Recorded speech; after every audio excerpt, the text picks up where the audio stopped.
আচলতে তেওঁৰ যি যোৱাকালিৰ যিটো টুইট আছিলে হেট্ৰিক উইথ চেঞ্চুৰী, সেইটো খুব মানে ভাল লাগিলে। তেওঁ যিখিনি কৈছিলে আৰু কামে কাজে কৰি দেখুৱাৰ কাৰণে।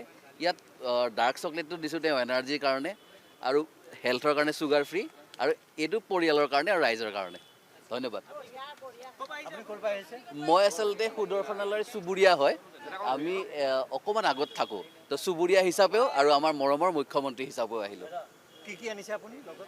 গামোচাখন, যিখন অসমীয়াৰ মান, ফুলাম গামোচাখন, আৰু চুগাৰ ফ্ৰী চকলেট এটা মামাৰ হেল্থৰ কাৰণে, আৰু মামাৰ এনাৰ্জিৰ কাৰণে ডাৰ্ক চকলেট এটা, আৰু গোটেই পৰিয়ালৰ কাৰণে, আৰু গোটেই বিজেপি অসম বিজেপিৰ কাৰণে, প্ৰদেশ বিজেপিৰ কাৰণে, আৰু অসমৰ ৰাইজৰ কাৰণে। মোৰ নাম শিৱ প্ৰসাদ নাথ। নমস্কাৰ। মই বৰবাৰী VIP ৰোড সুদৰ্শনালয়ৰ ওচৰতে থাকোঁ। নিশ্চয় আজিতো 100% চিয়'ৰ যে আজি লগ পাম। মামা যেনেকৈ চিয়'ৰ আছিল 100% চৰকাৰ গঠন কৰিব, ময়ো চিয়'ৰ আজি লগ কৰিম।